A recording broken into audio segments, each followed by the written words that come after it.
Assalamualaikum warahmatullahi wabarakatuh. Kami dari kelompok 5 ingin mempresentasikan hasil materi kami, yaitu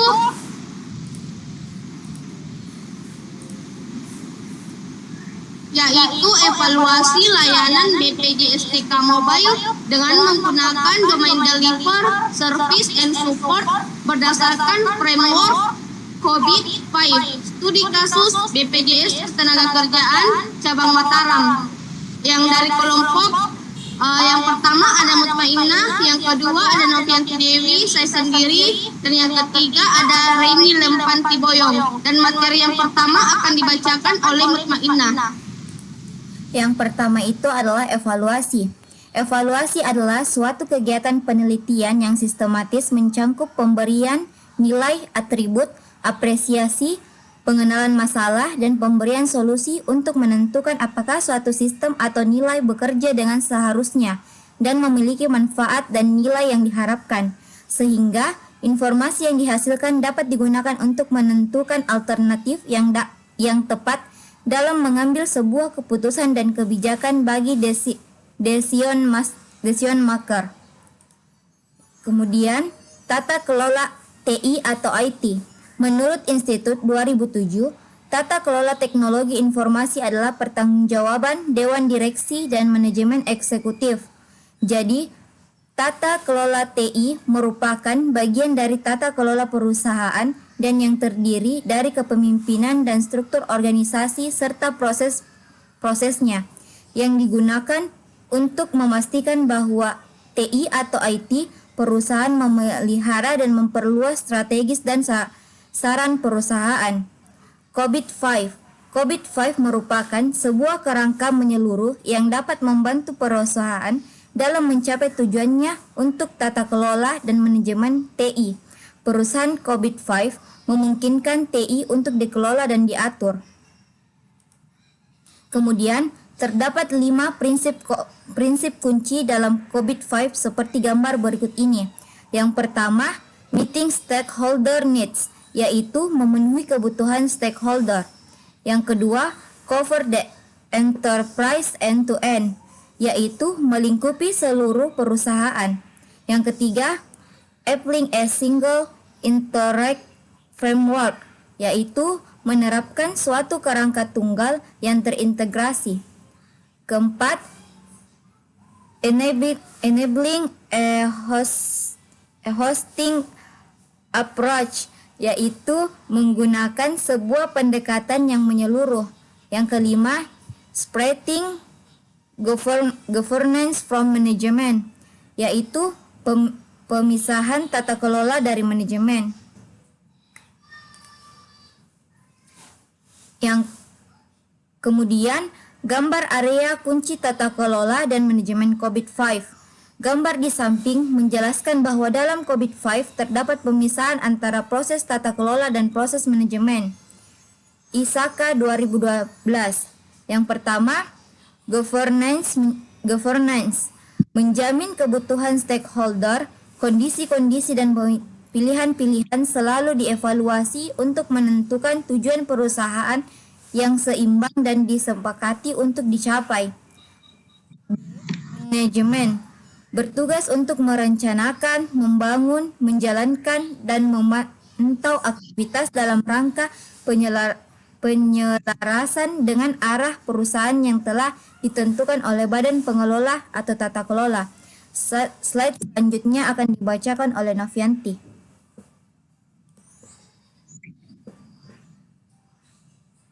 Kemudian ada domain DSS. DSS itu singkatan dari Deliver, Service, and Support. Deliver, Service, and Support atau DSS ini menerima solusi dan membuatnya dapat digunakan bagi pengguna akhir. Domain ini berkaitan dengan pengiriman atau penyampaian yang aktual dan dukungan layanan yang dibutuhkan, yang meliputi pelayanan, pengelolaan keamanan, dan kontinuitas, dukungan layanan bagi pengguna, serta manajemen data dan fasilitas operasional. Next. Kemudian, DSS terdiri dari 6 kontrol objektif, yaitu yang pertama, DSS 01 mengelola operasi Yang kedua DSS 02 Manage Service Request and Incidents, dan yang ketiga ada DSS 03 Manage Problems, dan yang keempat ada DSS 04 Manage Continuity, yang kelima ada DSS 05 Manage Security Service, dan yang keenam ada DSS Manage Business Process Controls. Next. Kemudian ada diagram rasi, matriks penugasan tanggung jawab atau Responsibility Assignment Matrix atau RAM, atau lebih dikenal dengan istilah RACI, adalah matriks yang menggambarkan peran berbagai pihak dalam penyelesaian suatu pekerjaan dalam suatu proyek atau proses bisnis. Kemudian di sini ada keterangan tentang tiap peran dalam diagram RACI, yaitu yang pertama ada responsible atau pelaksanaan, yang kedua ada accountable atau proper, yaitu penanggung jawab atau PJ, dan yang ketiga itu konsultan atau penasehat atau pengarah, dan yang keempat atau penginformasi. Next.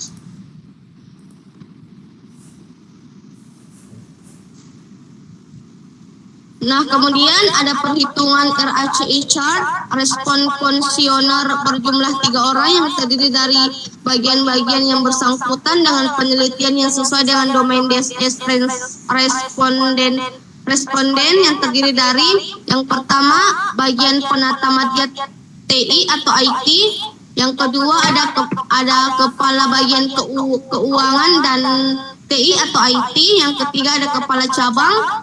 Dan pembuatan kuesioner didasarkan pada e-book COVID-5 enabling process, dan ada hasil capability level. Hasil capability level itu ditentukan berdasarkan hasil dari kuesioner yang telah diisi oleh responden. Kemudian hasil tersebut merupakan nilai dari keadaan perusahaan saat ini, dan nantinya hasil dari capability level ini tersebut akan dibandingkan dengan target level yang perusahaan ingin untuk capai ke depannya. Next. Kemudian ada penilaian proses capability level, bisa dilihat tabelnya di samping. Kemudian tabel detail penilaian capability level ini adalah sebuah proses berdasarkan kuesioner yang telah diisi oleh masing-masing 3 responden dari hasil analisis RACI chart pada proses DSS 01 sampai dengan DSS 06.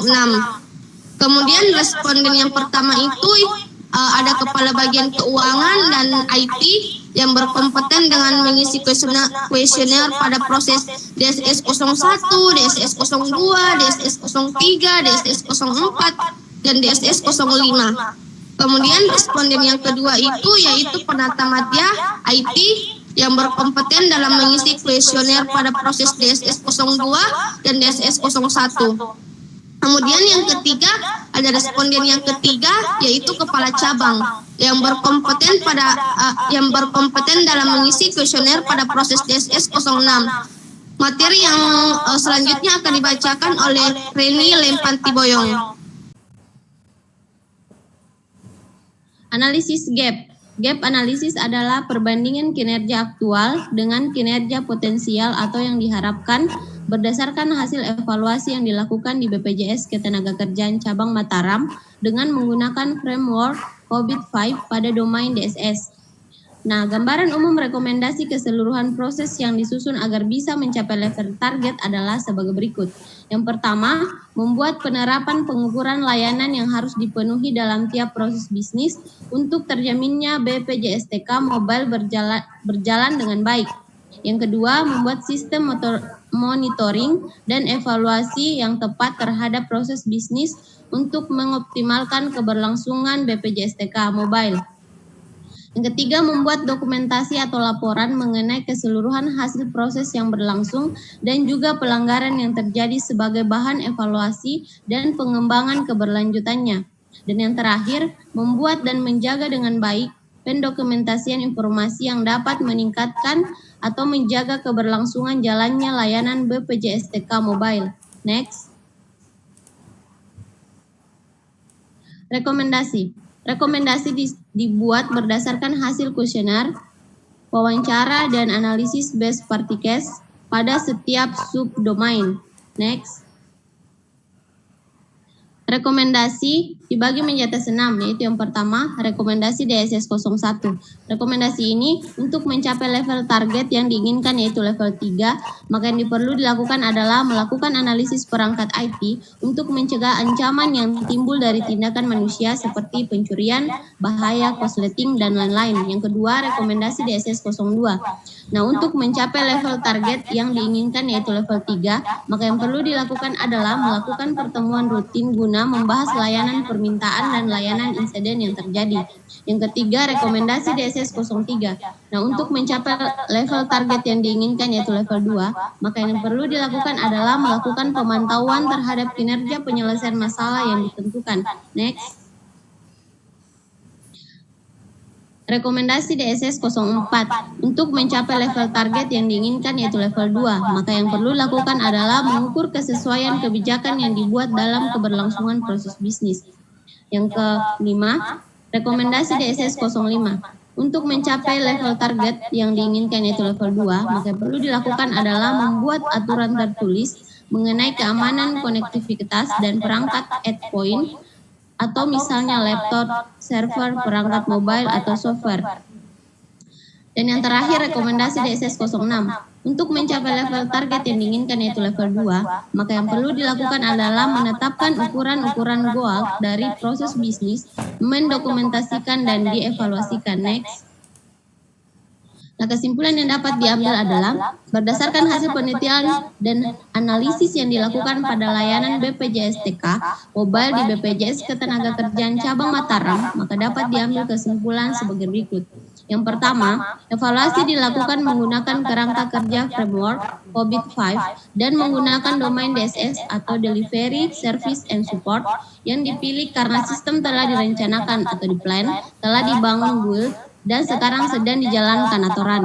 Domain DSS terdiri dari 6 proses yaitu DSS 01, DSS 02, DSS 03, DSS 04, DSS 05, dan DSS 06. 2. Level capability keseluruhan yang diperoleh berdasarkan keseluruhan rata-rata adalah 1. Perform proses yang berarti sudah diterapkan dan mencapai tujuannya, tetapi belum ada standar penerapan dalam melakukan proses tersebut, belum terdokumentasi dan dikomunikasikan dengan baik. Next. Demikian hasil presentasi kami. Sekian dan terima kasih.